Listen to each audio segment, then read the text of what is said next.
Today, I'm going to share with you why LSAC is removing dozens of LSAT prep tests from LawHub and how you can deal with the coming changes. For those who don't know me, my name is Steve Schwartz. I've been teaching the LSAT since 2005, and I personally improved my LSAT score from a 152 to a 175. Back when I took the LSAT, there were only 40-something exams available. Since then, LSAC has slowly been releasing 4 exams per year, starting all the way back in 1991 with LSAT prep test number 1. Since then, they got up to LSAT prep test number 94, plus a handful of unnumbered exams in the old logic games specific LSAT format, meaning that for all that LSAT history, 1991 until 2024, the LSAT contained logic games, logical reasoning, and reading comp. It went through a temporary change to the LSAT Flex format during the pandemic, but they got up to 94 numbered exams, a handful that were unnumbered. But now that LSAC is removing the logic game section after the June LSAT and replacing it with a second scored logical reasoning section, they are reducing the number of LSAT exams available from the 94 that are numbered, plus the unnumbered ones as well, down to only 58 numbered exams. The current numbering system with the logic games goes from number 1 up to number 94. In the new LSAT format starting in August, the new numbering system will be LSAT 101 to LSAT number 158. So why is it that the number of exams is reducing?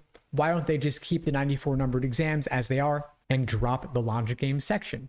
It's because LSAC has chosen to have the new numbered LSATs 101 to 158 contain an extra section to simulate the experimental section, which is unscored. What they're doing is they're taking the 94 or so numbered exams in the old format, dividing them up, splicing them, remixing them, renumbering them, and then renumbering them into the 101 to 158 format. Of course, this is creating a lot of confusion. And so what myself and others are doing in the LSAT prep industry is we are renumbering all of our explanation materials to reflect the new numbering system. LSAC themselves has released a handy conversion tool to go between the old format and the new format. Of course, the old LSAT prep books you might see on Amazon from the past, or you might get hand-me-downs from friends and such, those are likely going to be in the old numbered format for quite some time. LSAC is releasing new books on Amazon, the new Triple Prep series, containing a couple of these exams in the new format, but I'm always going to recommend using LSAC's LawHub system online. They have their LawHub Advantage subscription so that you can do the LSAT prep tests in the new format. Again, the new format, for those who aren't familiar with it, is 2 logical reasoning sections scored, 1 reading comp section scored, and then 1 unscored extra section of either logical reasoning or reading comprehension.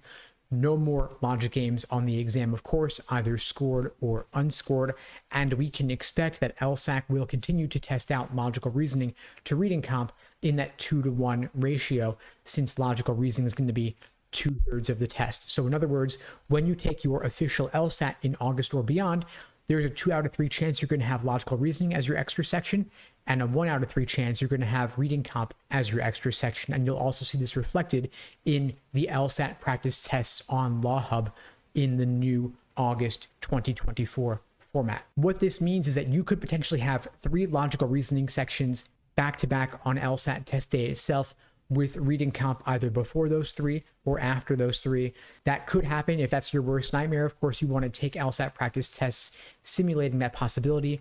Alternatively, you could have 2 reading comps back to back and 2 logical reasonings back to back if reading comp happens to be your unscored extra section. A lot of my students are highly motivated gunners aiming to do every single practice test ever released, whether it's 94 numbered exams in the old format or 58 exams in the new format. They've dropped roughly 36 exams or so, if my math is correct there. So what this means is that you want to make sure that you are studying the LSAT properly. You're not just taking test after test to measure yourself, but you're actually taking the time to study deliberately and properly to make sure that you're going to learn from your mistakes. I always recommend creating a personal day-by-day study plan, laying out exactly what to do every single day from now until the exam. If you'd like my help creating a plan like that, check out the links below to book a call with me and my team. We'd be glad to help you out. And in the meantime, I'll wish you all the best and take care.